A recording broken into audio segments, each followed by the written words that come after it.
नमस्कार। सवाल तो पूछेंगे, मैं आपका स्वागत। मैं राजेश सोनी और आज हम बात करेंगे 2023 के चुनावी जमावट के बारे में। दरअसल एमपी में 2023 की सियासी बिसात बिछनी शुरू हो गई और यही वजह है जो राजधानी भोपाल में केंद्रीय गृह मंत्री अमित शाह के दौरे को मिशन 2023 का आगाज भी माना जा रहा है।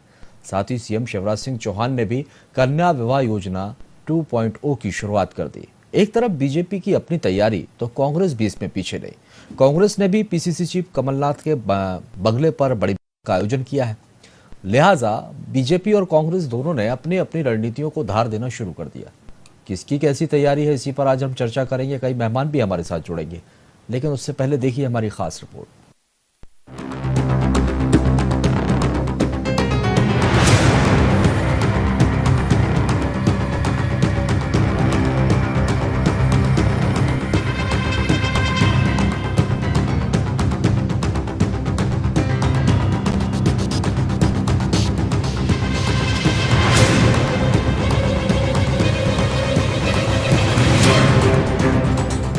हाल ही में हुए 5 राज्यों के विधानसभा चुनाव में मिली जीत के बाद से बीजेपी का जोश हाई है।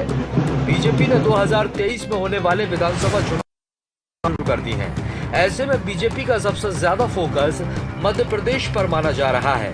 यही वजह है जो बीजेपी के चाणक्य कहे जाने वाले केंद्रीय गृह मंत्री अमित शाह खुद अभी से मोर्चा संभालते हुए दिखाई दे रहे हैं। अमित शाह 22 अप्रैल को मध्य प्रदेश के दौरे पर पहुंच रहे हैं, जहां अमित शाह वनोपज तेंदुपत्ता संग्राहक सम्मेलन में शामिल होंगे। कल मध्य प्रदेश का सौभाग्य है, केंद्रीय गृह मंत्री श्रीमान अमित शाह जी मध्य प्रदेश पधार रहे हैं। भोपाल उनका स्वागत करने तैयार है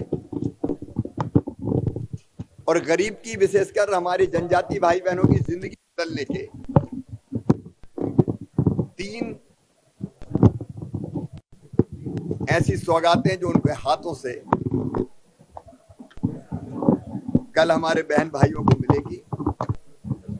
तेंदुपत्ते के बोनस का वितरण तो है ही, लेकिन अभी तक जो वनोपज होती थी, विशेषकर इमारती लकड़ी वगैरह, उसकी पूरी आय सरकार के खजाने में आती थी। अब हमने तय किया कि उसका 20% हिस्सा वन समितियों को दिया जाएगा। अमित शाह के दौरे से पहले कांग्रेस में भी हलचलें तेज हो गई। पूर्व मंत्री पीसी शर्मा ने शाह के दौरे को बीजेपी का इवेंट मैनेजमेंट बतलाया, तो बीजेपी से मंत्री विश्वास सारंग ने पलटवार करते हुए कहा कि हर आयोजन को चुनाव से जोड़कर देखना गलत है। शाह की चर्चा तो हो रही है, बाकी बड़े बड़े टेंट लग रहे हैं, सब हो रहा है, लेकिन उस गरीब आदमी की जो तेंदुपत्ता का संग्रहण करता है उसकी कहीं कोई चर्चा नहीं है। कुल मिला के तेंदुपत्ता संग्रहण और बोनस, ये सब चीज जब अरविंद सिंह जी मुख्यमंत्री थे तब कई बार आया। आज बीजेपी इन सब चीज़ों को इवेंट मैनेजमेंट हो रही है और उनको बोनस दिया जाना चाहिए। तेंदुपत्ता संग्रहण को वो कम दिया जा रहा है, उसकी बढ़ोतरी करे सरकार, उसकी बात करे। तो लेट हुआ और दूसरा कम हो रहा है, तो कुल मिला के अगर परेशान और पीड़ित हो रहा है तो मजदूर हो रहा है तेंदुपत्ता। देखिए, अमित शाह जी का आना हम सबके लिए बड़ा सौभाग्य का विषय है। वो नेता जिन्होंने देश की एकता अखंडता के लिए काम किया और गृह मंत्री के नाते उन्होंने इस बात को स्थापित किया है कि इस देश में चाहे कश्मीर हो या पूर्वांचल के राज्य हो, वो उनमें शांति स्थापित हो। धारा 370 हटाने का जो हम सबका संकल्प था, उसको मूर्त रूप देने का काम अमित शाह जी ने किया। ये हम सबके लिए बहुत प्रसन्नता की बात है कि वो भोपाल पधार रहे हैं। विभिन्न कार्यक्रमों में वो रहेंगे और वन समितियों के सम्मेलन में भी वो रहेंगे। भारतीय जनता पार्टी की सरकार ने तेंदुपत्ता संग्राहकों को हर समय संरक्षण देने की बात की है और वही काम भी किया है। हमने तेंदुपत्ता संग्राहकों की समस्त जो बोनस है वो उन तक पहुंच सके, इसकी भी व्यवस्था की है। भारतीय जनता पार्टी किसी भी कार्यक्रम को चुनाव में फायदा लेने के हिसाब से आयोजित नहीं करती। हम तो समाज के हर वर्ग का कल्याण करना चाहते हैं। भारतीय जनता पार्टी 2023 के विधानसभा चुनाव को लेकर अभी से ही मैदान के अंदर कूद चुकी है, क्योंकि मध्य प्रदेश के अंदर आगामी 2023 के विधानसभा चुनाव संपन्न होने जा रहे हैं। उसको लेकर 67 करोड़ रुपए का जो बोनस है वो वितरण आदिवासियों को वितरण किया जा रहा है। इसके पहले सबसे पहले अगर बात की जाए आदिवासियों की तो पहले घंटिया मामा और बिरसा मुंडा जयंती मनाई गई। इसके बाद अब जो कल कार्यक्रम संपन्न होने जा रहा है जिसके अंदर केंद्रीय गृह मंत्री अमित शाह जी यहाँ पहुंचने वाले हैं और इस बात की भी जानकारी लगी है कि लगभग 2 से 2.5 घंटे का वो भोपाल के अंदर रोड शो करेंगे। तो लगभग 1 से 1.5 लाख जो कार्यकर्ता हैं और पदाधिकारी हैं उनके भोपाल पहुंचने की संभावना व्यक्त की जा रही है, जिसकी पूरी व्यापक तैयारी कर ली है। और दूसरी बात अगर देखा जाए तो कांग्रेस पार्टी की तरफ से भी लगातार हल्ला बोल कार्यक्रम किया जा रहा है, तो घर चलो अभियान चलाया जा रहा है। और इसका पूर्व मुख्यमंत्री कमलनाथ के निवास स्थान पर भी एक पदाधिकारियों की और प्रदेश लेवल के पदाधिकारियों की दिल्ली से लेकर भोपाल तक एक दौड़ भाग लगातार जारी है, ताकि 2023 के विधानसभा चुनाव के अंदर किसी भी तरीके से कब्जा हासिल किया जाए, भारतीय जनता पार्टी की सरकार को हराया जाए और कांग्रेस की सरकार बनाया जाए। इस बात को लेकर दोनों राजनीतिक पार्टियां अपने अपनी क्षेत्र के अंदर अपनी अपनी रणनीति तैयार करने में लगी हुई है। कैमरा पर्सन इकबाल के साथ राजू प्रजापति, VIP न्यूज भोपाल। दरअसल मध्य प्रदेश में अगले साल विधानसभा चुनाव होने हैं। इस लिहाज से बीजेपी और कांग्रेस दोनों के लिए अपनी रणनीतियों को धार देना जरूरी है। और एक तरफ जहां बीजेपी के दिग्गज नेता लगातार मध्य प्रदेश के दौरे कर रहे हैं, तो दूसरी तरफ कांग्रेस पार्टी को एकजुट करने की कवायद में जुटी हुई है। लिहाजा सियासी दलों के बनते बिगड़ते समीकरणों को देखना बहुत दिलचस्प होगा। Bureau report, VIP news. देखिए, मध्य प्रदेश में 2023 में विधानसभा चुनाव होने, जाहिर सी बात है राजनीतिक दल जो हैं तैयारियों में जुट गए हैं, जमावट जारी है। इसी पर आज हम चर्चा करेंगे। कई मेहमान हमारे साथ जुड़ेंगे। पहले मेहमानों का परिचय हम आपसे करवाते हैं। बीजेपी का पक्ष रखेंगे गीत दिर जी हमारे साथ जुड़े हैं, आपका बहुत बहुत स्वागत है। कांग्रेस का पक्ष रखने के लिए आनंद तारण जी हमारे साथ जुड़े हैं, सर आपका भी। साथ ही वरिष्ठ पत्रकार सरवन नगेली जी भी हमारे साथ जुड़े हुए हैं, सर आपका भी बहुत स्वागत है। आप सभी मेहमानों का स्वागत करते हैं। पहला सवाल गीत दिर जी आपसे, 2023 चुनाव से पहले जिस तरह से बीजेपी के चाणक्य कहे जाने वाले गृह मंत्री अमित शाह का ये दौरा, क्या माना जाए ये 2023 का आगाज है? देखिए, ये कहना उचित नहीं रहेगा कि सिर्फ चुनाव के लिए आ रहे हैं, क्योंकि भारतीय जनता पार्टी तो चुनाव हो या ना हो हमेशा चुनावी मोड में ही कार्य करती है, जनता के हितों के लिए कार्य करती है और जो शासकीय योजना है वो जनता तक के पहुंच जाए इसके लिए कार्य करती है। लेकिन वर्तमान में जो अमित शाह जी का दौरा है वो शासकीय दौरा है और उसमें उन्होंने 1-1.5 घंटे का समय जो है प्रदेश कार्यालय के लिए निकाला है, जिसमें वो कुछ कार्यकर्ताओं से, कुछ पदाधिकारियों से भेंट करेंगे।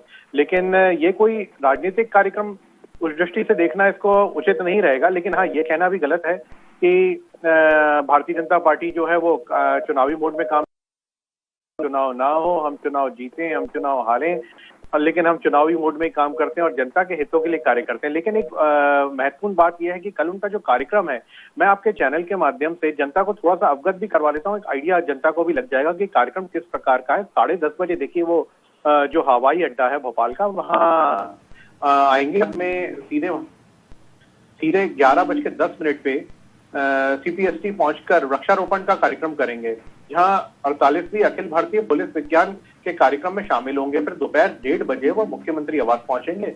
फिर वहां से दोपहर 2:15 पे लाल परेड ग्राउंड जाके जम्बूरी मैदान के लिए हेलीकॉप्टर से वहां जाएंगे। 2:35 पे जम्बूरी मैदान में वन समितियों की सम्मेलन को संबोधित करेंगे। यहाँ से जो कार्यक्रम अभी आपके बाइट में जो बताया ही गया था वही कार्यक्रम है। वहां पर जो तेंदुपत्ता और जो समितियों को जो पैसा दिया जा रहा है, माननीय हमारे संवेदनशील शिवराज सिंह चौहान जी जो हमारे मुख्यमंत्री जी, उन्होंने जो तय किया, जो योजना है जिसके लिए मुख्य रूप से आ रहे हैं वो। उसके बाद में अमित शाह जी 4:27 पे लाल परेड ग्राउंड के बाद में लाल परेड ग्राउंड से फिर वापस पहुंचेंगे और वहां से फिर 5 नंबर स्थित जो श्री कृष्ण प्रणामी मंदिर है वहां से प्रदेश कार्यालय के लिए चलेंगे। और वहां से रास्ते में जो स्वागत होगा वो होगा, कोई रोड शो नहीं होगा। लेकिन मैं आपके और जनता के संज्ञान में ले आऊं, जनता को किसी भी प्रकार की कोई असुविधा नहीं हो, तो ये किसी भी प्रकार का कोई रोड शो नहीं है। और वहां से जो रास्ता है मुश्किल से 5-10 मिनट का रास्ता है, तो बस वो वहां पहुंच के अनौपचारिक रूप से ही लोगों से भेंट करेंगे। कोई ऐसा कोई पदाधिकारी या कोई ऐसा कोई तय नहीं किया गया है कि ये कोई चुनावी रणनीति पे बात होगी। जनजातीय सम्मेलन में शामिल होंगे, कार्यकर्ताओं को जीत का मंत्र देंगे, शाह पहुंचेंगे और जिस तरह से देखा जाता है, जो रणनीति उनकी देखी गई है, काफी उत्साह भी कार्यकर्ताओं के अंदर होता है। उनके साथ बैठक होगी और उनमें ऊर्जा भरने का काम भी ये शाह का दौरा करेगा। निश्चित रूप से बिल्कुल। देखिए, अमित शाह जी का नाम लेते ही मस्तिष्क में एक ऊर्जावान नेता की छवि उभर के आ जाती है, और वो जो छवि है वो बिल्कुल दबंगाई के साथ, जहां राष्ट्र निर्माण की बात आती है तो वो छवि जो है दबंगाई के साथ सामने आती है कि हमारे राष्ट्र के आगे कुछ नहीं, ना हम स्वयं है ना और कोई है। तो उस छवि को जब अमित शाह जी का नाम लिया जाता है तो वो ऊर्जा भर जाती है, और वो अमित शाह जी का नाम लेते ही वो ऊर्जा आ जाती है। तो स्वयं जब वो जनता से, हमारे जो पदाधिकारी हैं उनसे बात करेंगे, उनको संबोधित करेंगे, जैसे जम्मूरी मैदान कार्यालय में भी वो 1.5 घंटे का, लगभग 1 घंटे से ऊपर का कुछ समय निकाला है। तो देखिए, वहां पर जब वो ऊर्जा भरेंगे तो निश्चित रूप से वो बहुत ही आगने वाले टाइम में कहा जाएगा कि एक भारतीय जनता पार्टी को आगे ऊंचाइयों में ले जाने के लिए एक बहुत ही महत्वपूर्ण योगदान होगा, क्योंकि अमित शाह जी की बात सुनना, अमित शाह जी आपके पास, उससे पहले मैं आनंद तारण जी के पास जाना चाहूंगा। तारण जी, बीजेपी की अपनी तैयारी है, और जिस तरह से बीजेपी का ये कहना है कि बीजेपी तो हमेशा ही एक्टिव मोड में नजर आती है, आप लोग अपनी तैयारी बताइए सर, समय कम बचा है, 1.5 साल का समय है, आपकी अपनी क्या तैयारी है? क्योंकि आज ये भी कहा जा रहा है कि बैठक होने वाली है, क्या एजेंडा है आपकी बैठक का? हमारी बैठक तो चल रही है, निरंतर चल रही है, और निश्चित रूप से अब हम पहले से लगभग 1.5 गुनी सीटें पर कब्जा करेंगे, और मध्य प्रदेश में कांग्रेस की सशक्त सरकार। जहां तक भारतीय जनता पार्टी की सरकार का सवाल कि किस तरह से आज महिलाओं के ऊपर अत्याचार बढ़ रहे हैं, लगभग 15,000 केस रजिस्टर्ड हुए पिछले 3 वर्षों में, जब से सरकार है दोबारा से, जो पिछले दरवाजे से आई।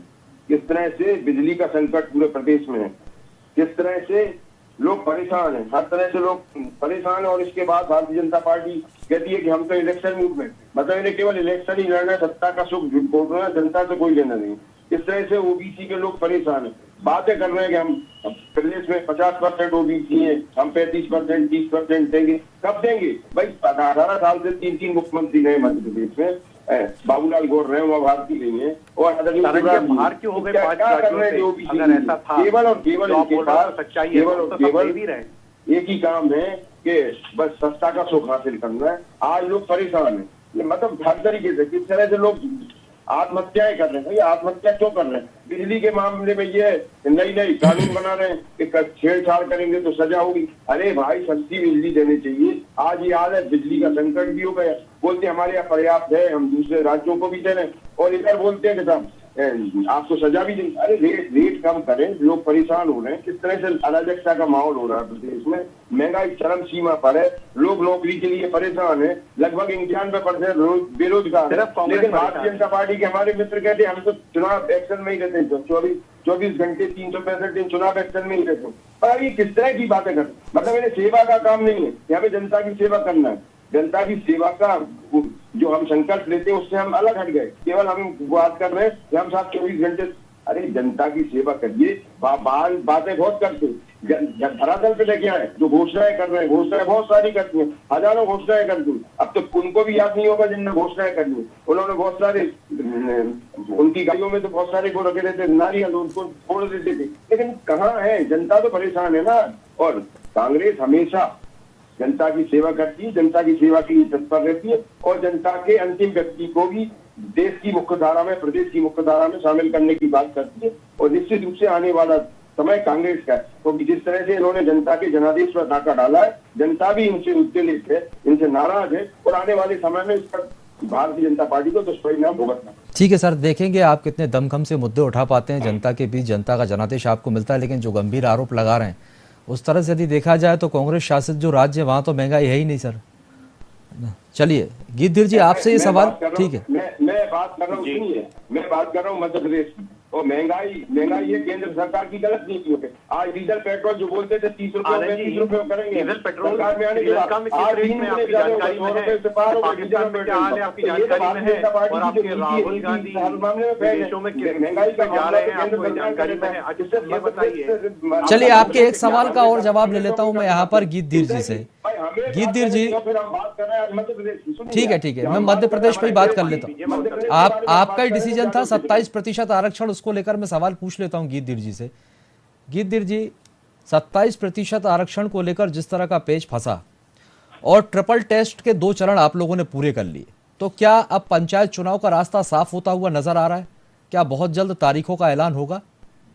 देखिए, कांग्रेस वो पार्टी है जो हमेशा से अंधविश्वास के रूप में अगर बात की जाए तो कांग्रेस का नाम सामने आता है। कांग्रेस ने वही कार्य किया है और कांग्रेस ने 51% की आबादी को 51% की जो जनसंख्या है ओबीसी वर्ग की, उसको 27% बोलकर जो झूठ बोला है वो गंभीर है। उसके बाद में देखिए इनके नेता तैयार जब होते हैं, इनके जब नेता खड़े होते हैं और ये बोलते हैं नहीं साहब हमारा तो कोई लेना नहीं था, विवेक तनखा क्या खड़े नहीं हुए आपके?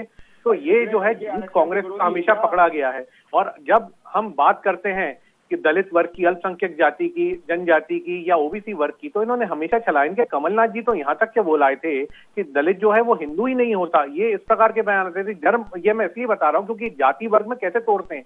फिर एक उनका वीडियो लीक हुआ था जिसमें वो कह रहे थे हम हिंदुओं को देख लेंगे, कुछ मुसलमान वर्ग के साथ वो बैठे थे चुनाव के जस्ट पहले। तो ये वर्ग विशेष की राजनीति करते हैं। ये फिर मुझे इसके ऊपर कांग्रेस के ऊपर शंका है कि फिर अड़ंगा लगाएंगे गीतधीर जी ने सवाल पूछा था उसका जवाब जीतने वाले नहीं है। विषय हिंदू मुसलमान नहीं, गीतधीर जी विषय वो नहीं।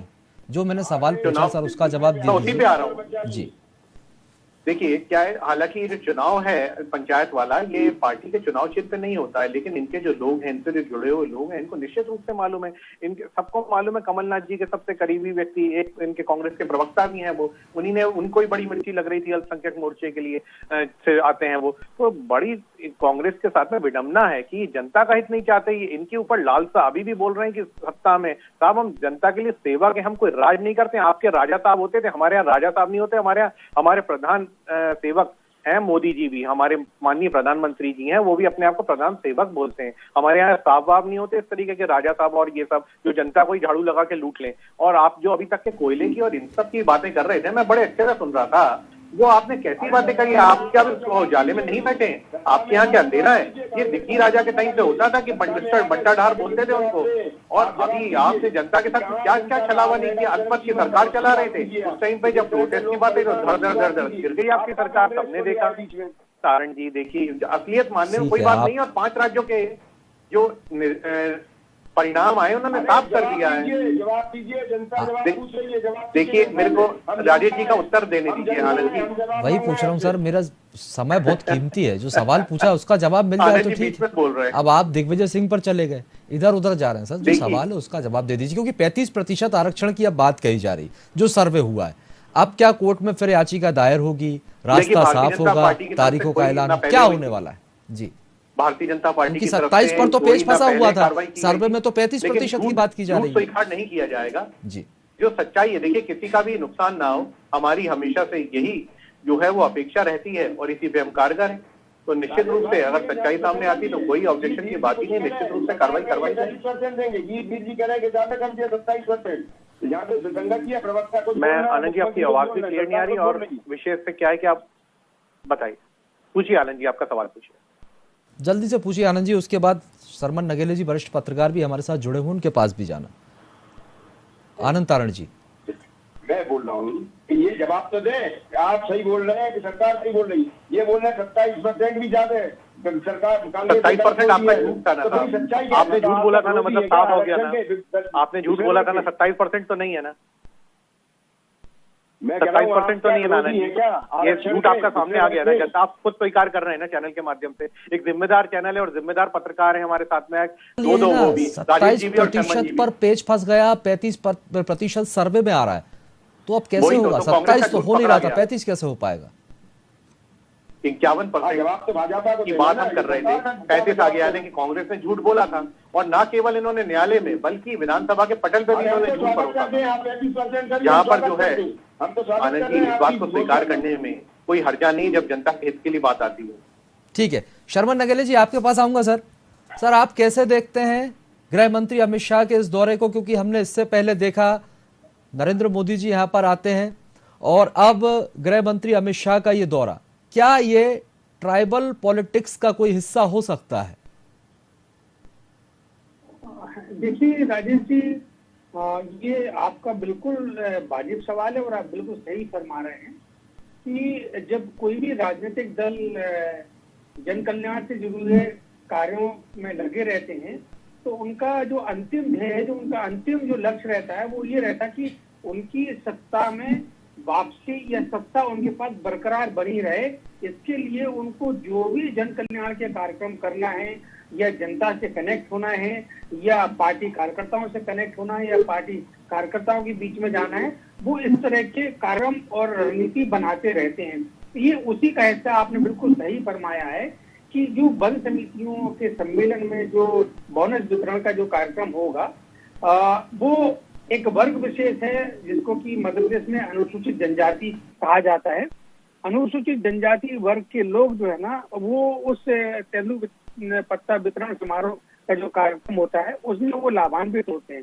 और मध्य प्रदेश में आदिवासी या अनुसूचित जनजाति वर्ग से जुड़ी हुई सर्वाधिक सीटें हैं, और उन सीटों पर जो है ना भारतीय जनता पार्टी, कांग्रेस पार्टी, दूसरे दल सभी की उस पर जो है ना पहली नजर रहती है, और रहना भी चाहिए, क्योंकि अल्टीमेटली आप राजनीतिक दल के क्षेत्र में काम कर रहे हैं ना।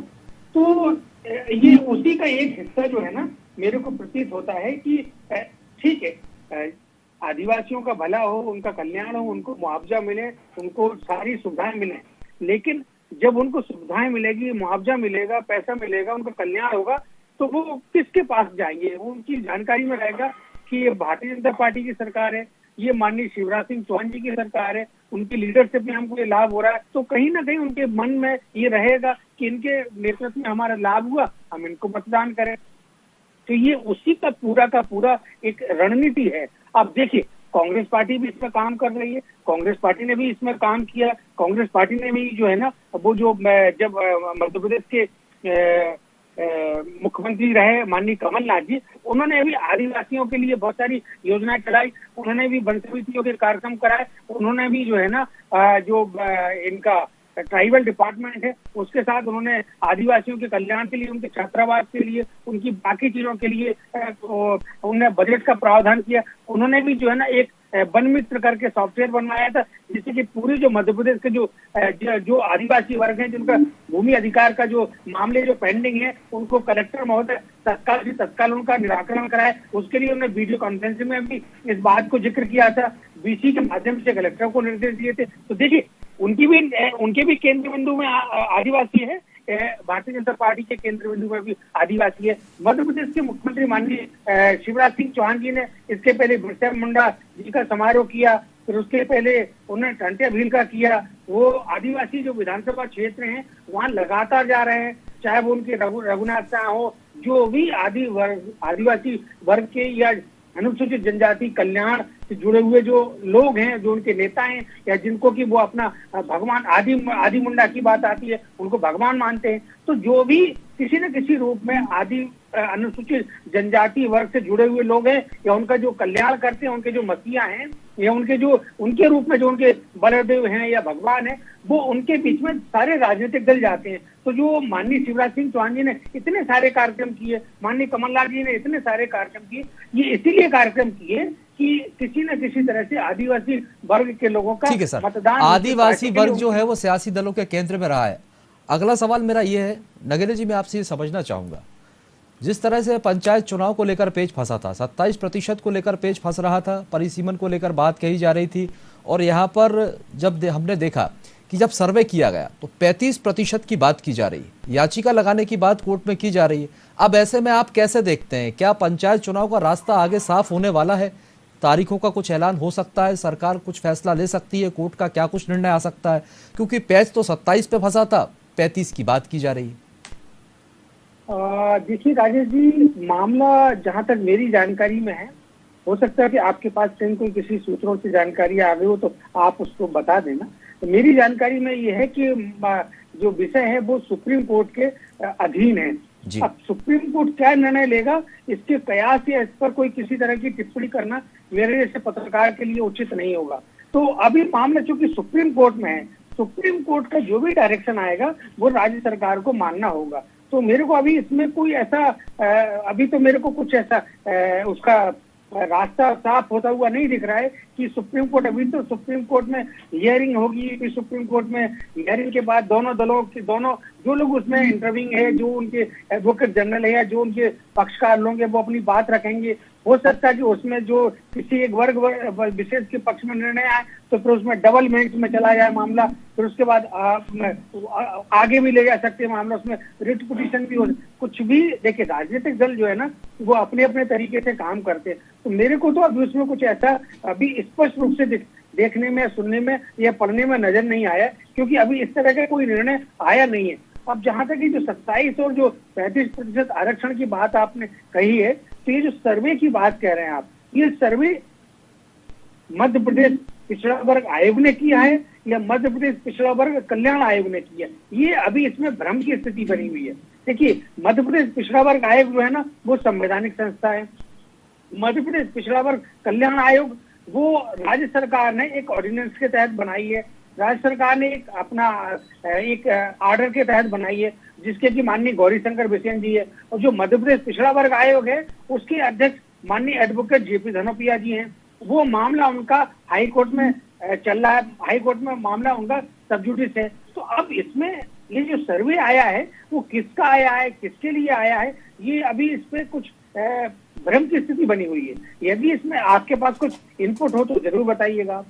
ठीक है सर, क्योंकि सरकार ने ट्रिपल टेस्ट के 2 चरण पूरे कर लिए हैं, वो सर्वे किया गया, उस सर्वे के आधार पर मैंने आपसे सवाल पूछा था। नगेले जी लौटूंगा मैं आपके पास। गीततीर जी आपके पास वापस आ रहा हूं। मुख्यमंत्री कन्यादान योजना की रीलॉन्चिंग आज से हो गई है। कांग्रेस के कई गंभीर आरोप आप लोगों के ऊपर है, भ्रष्टाचार जैसे गंभीर आरोप जो है वो कांग्रेस बीजेपी पर लगा रही है। देखिए कांग्रेस ने ये योजना को ही बंद कर दिया था। ये बच्चियों के हित की जब बात आती है, बच्चियों के बलात्कार के साथ अभी जो लोग लिप्त पाए गए हैं उनके ऊपर हम बुलडोजर चला रहे हैं। वैसे ही लाडली लक्ष्मी योजना बच्चियों के हित की बात है। जो बच्ची पहले के टाइम में आप देखें कि बच्ची एक बोझ समझते थे, ये लाडली लक्ष्मी योजना शिवराज जी माननीय हमारे संवेदनशील मुख्यमंत्री हैं उनके द्वारा प्रारंभ की गई थी। अब उसका एक वर्जन 2.0, तो उसको क्योंकि उसमें कुछ जो उनको कमियां लगी थी उसको उन्होंने और बेहतर करके और दोबारा से उसको रिलॉन्च किया है। अब इसमें देखिए आप बच्चियों के लाभ की बात आती है। बच्ची आज किसी भी माँ बाप के ऊपर बोझ नहीं है, वो सक्षम है, उसकी पढ़ाई लिखाई से उसके शादी तक का खर्चा जो है वो सरकार उठाती है।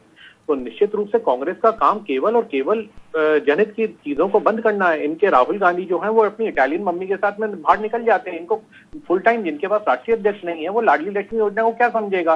और इनकी तो लड़की हूँ लड़ सकती हूँ, प्रियंका गांधी स्वयं एक लड़की है, लेकिन इनके विधायक उनके सामने बोलते थे, वो भी कर्नाटका के इनके कांग्रेस पार्टी के विधायक, कि जब रेप हो रहा हो तो लेट के मजे लेने चाहिए। वहां तो वो लड़की हूँ लड़ सकती हूँ, कहाँ लड़ते लड़ते निकल गई मालूम नहीं पड़ा।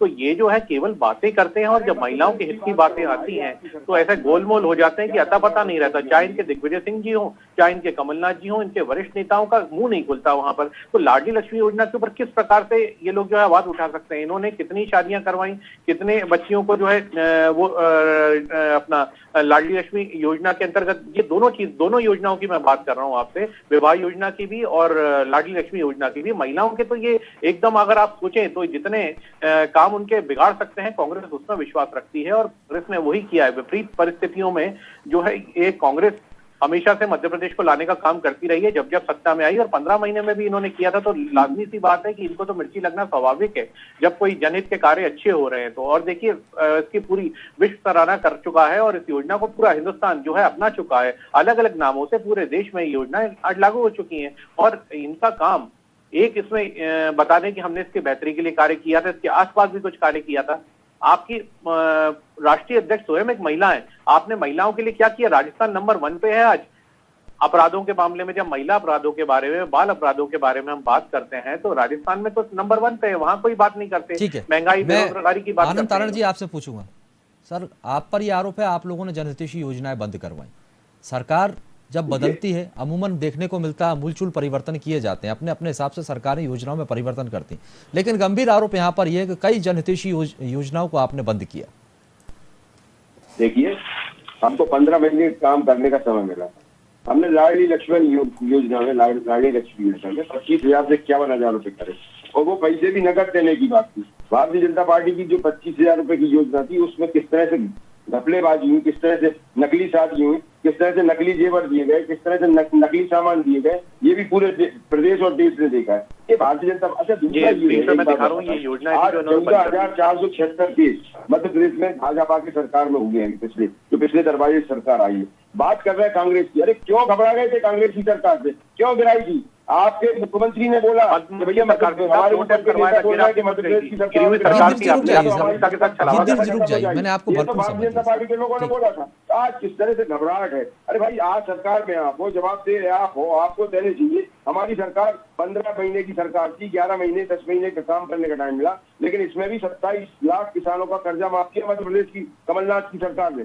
55 लाख की घोषणा की थी। भारतीय जनता पार्टी के पूरे केंद्र से लेकर स्टेट तक के सब नेताओं के दरवाजे हिल गए थे। तो किस तरह से घबराहट की और सरकार को गिराया था, किस तरह से खरीद। लेकिन आज जनता तो त्राही मांग कर रही है, जनता तो परेशान है, जनता तो अपने आप को ठगा महसूस कर रही है। किस तरह से इन्होंने खरीद फरोख्त करके पिछले दरवाजे पर आज महंगाई से लोग परेशान है। अभी बहनों की बात अपन कर रहे हैं तो आज 15,000 केस रजिस्टर्ड है। कितने लोगों को आपने फांसी दी? 2018 में आपने बनाया था। 2018 में केंद्र सरकार ने 12 साल के कम नाबालिग बेटियों पर मौत की सजा देने का अध्यादेश जारी किया था। ठीक है सर, विषयांतर होगा सर। ठीक है, बहुत बहुत शुक्रिया आप सभी मेहमानों का हमारे साथ जुड़ने के लिए। अपने अपने दावे हैं आप लोगों के, लेकिन चुनाव नजदीक है और अब जनता भी जागरूक है और ये पब्लिक है, ये सब जानती है। अब जनादेश किसे मिलेगा ये देखना दिलचस्प होगा। तो आपको बता दें कि मध्य प्रदेश में अगले साल विधानसभा चुनाव होने हैं और इस लिहाज से बीजेपी और कांग्रेस दोनों ही पार्टियों की अपनी अपनी तैयारियां हैं। दोनों ने ही अपनी अपनी रणनीति को धार देना शुरू कर दिया, लेकिन देखना दिलचस्प होगा किस पार्टी के समीकरण क्या कुछ बनते हैं। बहुत बहुत शुक्रिया हमारे साथ जुड़ने के लिए और आगे की खबरों के लिए आप लोग लगातार बने रहिए VIP न्यूज के साथ।